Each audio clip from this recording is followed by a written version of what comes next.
પોષ સુદ પૂર્ણિમાનું વિશેષ મહત્વ છે અને ત્યારે રાજ્યના મંદિરોમાં દર્શન માટે ભક્તોનું ઘોડાપૂર ઉમટી રહ્યું છે। પોષી પૂર્ણિમા નિમિત્તે હજારો ભક્તો શામળિયાના દર્શન ખાતે ઉમટ્યા। યાત્રાધામ શામળાજીમાં વહેલી સવારથી જ દર્શન માટે ભક્તોની લાંબી કતારો જોવા મળી। પૂર્ણિમા નિમિત્તે શામળિયાને વિશેષ શણગાર પણ કરવામાં આવ્યો છે। નિજ મંદિરને પણ ફૂલોથી સજાવવામાં આવ્યું છે। તો આ તરફ બોલ માડી અંબેના નાદથી અંબાજીમાં ચાચર ચોક ગુંજી ઉઠ્યો। પોષ સુદ પૂર્ણિમા પર માં અંબાના પ્રાગટ્ય ઉત્સવ દિવસ મનાવવા માટે લોકો મોટી સંખ્યામાં ઉમટ્યા। વહેલી સવારે મંગળા આરતીમાં મોટી સંખ્યામાં ભક્તો જોડાયા હતા અને માં અંબાના દર્શન કરી ધન્યતા અનુભવી હતી। અંબાજી મંદિરમાં પાટ ઉત્સવ પર દિવસ દરમિયાન મહાશક્તિ યજ્ઞ, શાકભાજીનો અન્નકૂટ, શોભાયાત્રા જેવા અનેક કાર્યક્રમો યોજાશે। તો સાથે જ નડિયાદના પ્રસિદ્ધ સંતરામ મંદિરમાં પણ બોર ઉછાળીને પોષી પૂનમની ઉજવણી કરવામાં આવી। સંતરામ મંદિરમાં પોષી પૂનમને બોર પૂનમ તરીકે પણ ઓળખવામાં આવે છે। મંદિરમાં બોર ઉછાળવાની બાધા રાખવાથી બાળક બોલતું થઈ જતું હોવાની અહીંયા માન્યતા છે। ત્યારે મોટી સંખ્યામાં ભક્તોએ મંદિર પરિસરમાં બોર ઉછાળી બાધા પૂર્ણ કરી છે।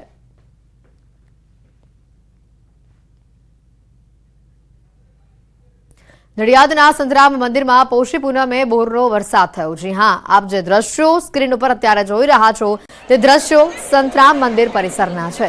ભક્તોએ પોષી પૂનમ નિમિત્તે આજે 2000 મણથી પણ વધુ બોર ઉછાળ્યા હતા, જેની પાછળનું કારણ એ છે કે બાળક બોલતું ન હોય તો સંતરામ મહારાજના મંદિરે બોર ઉછાળવાની માનતા રાખવાથી બાળક બોલતું થઈ જાય છે।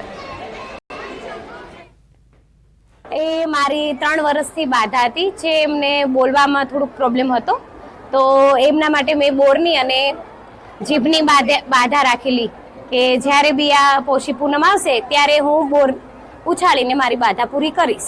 અને સારું એવું મને આના ઉપર વિશ્વાસ છે અહીંયા મહારાજનો, અને બોલ તો એકદમ સરસ થઈ ગયો છે। મહારાજશ્રીએ સમાધિ લીધી 194 વર્ષ પહેલાં। એ પહેલાંથી જે માતા પિતાના બાળકો બોલતા નથી, એ બાળકોના માતા પિતા આજના દિવસે બોર ઉછાળતા હોય છે। સિઝનનું આ ફળ છે અને એટલા માટે બોર અને બાળક બોલતા થઈ જાય છે। અનેક મોટા સમાચાર આવી રહ્યા છે। અમદાવાદમાં વધુ એક સ્ટંટબાજનો વિડીયો વાયરલ થયો છે। સ્ટંટબાજે રોડ ઉપર જોખમી રીતે ટુ વ્હીલર હંકાર્યું। પોલીસને પડકાર ફેંકતો આ વિડીયો હાલ વાયરલ થઈ રહ્યો છે।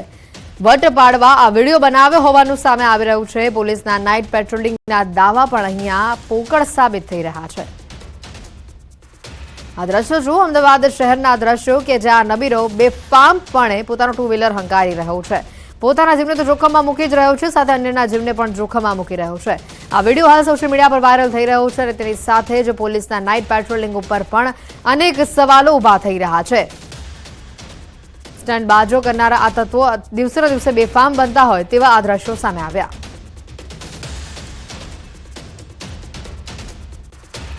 આવા જ એક દ્રશ્યો અન્ય સામે આવી રહ્યા છે અમદાવાદના ચાંદખેડા વિસ્તારમાંથી કે જ્યાં જાહેર રોડ ઉપર સ્ટંટનો વધુ એક વિડીયો વાયરલ થઈ રહ્યો છે। ચાલુ સ્કૂટર ઉપર સ્ટંટ કરનાર 3 યુવકોનો વિડીયો વાયરલ થયો છે।